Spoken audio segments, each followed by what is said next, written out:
অনেকে হচ্ছে আমার এই প্যারট অ্যান্ড হচ্ছে হরিণের ভিডিওটা দেখে আমার এই যে পাশের যে বিল্ডিং এর ছাদ বাগান সেটা দেখতে চেয়েছেন।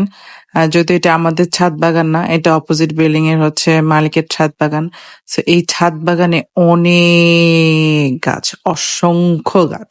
মানুষ যে ছাদ বাগানে এত গাছ লাগাতে পারে মানে বলার মানে ভাষা নেই আমার।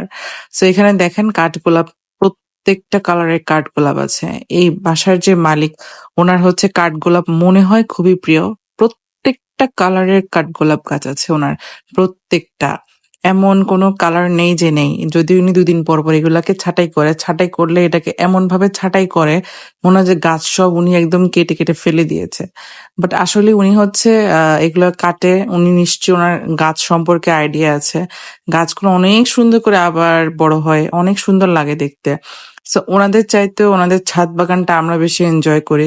ধরেন আপনি ১ কাপ চা নিয়ে হচ্ছে বারান্দায় দাঁড়ালেন আর এত সুন্দর সুন্দর মনোরম গাছপালা দৃশ্য দেখতে পাচ্ছেন, এটা অনেক কিছু না? সো যাই হোক, এখানে আমি দেখাচ্ছি ওনার এই যে কত রকমের কাঠগোলাপ গাছ আছে।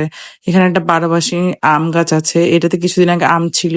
এই গাছটাতে, এই যে আম গাছ দেখা যাচ্ছে, কিন্তু এখন আবার ফুল এসেছে, আবার ফল এসেছে। মানে এই গাছটা অনেক ভালো গাছ। এটা কিছুদিন আগে লাগিয়েছে। এটার বয়স আবার বেশি না। এটা অত বেশি নাই। দেখেন কত ছোট, ছোট আম ধরে আছে। তারপরে এখানে শিউলি গাছ আছে, অনেক গাছ। মানে আঙ্কেলের গাছের কোনো হিসাব নাই। যদিও আমার সবচেয়ে বেশি পছন্দ হচ্ছে ওনার adenium, yes, if I am not wrong. Adenium গাছটা ওই যে দেখা যাচ্ছে একটু এখানে, এই যে এই আম গাছটাও নতুন এনেছে আঙ্কেল। সো এখানে ওনার এই গাছটা আমার অনেক ভালো লাগে। এই যে অ্যাডেনিয়াম গাছগুলো দেখা যাচ্ছে, এগুলো কিন্তু অনেক বড় বড়, ক্যামেরায় বোঝা যাচ্ছে না। এগুলোতে এত ফুল ধরে, এই দূর থেকেও আমিও যে ওদের এই পিঙ্ক কালার ফুলের হচ্ছে মানে চেহারা দেখেই বুঝতে পারি যে এগুলো অনেক ফুল ফুটেছে। তো এই যে ওনার এই ছাদ বাগানে শুধু ফল গাছই না, ফুল গাছ বেশি, বেশিরভাগ হচ্ছে কাঠগোলাপ আর হচ্ছে বাগান বিলাস। এই কাঠগোলাপ গাছে এত ফুল ধরে, এমন হয় যে জাস্ট মানে পাতাই দেখা যায় না।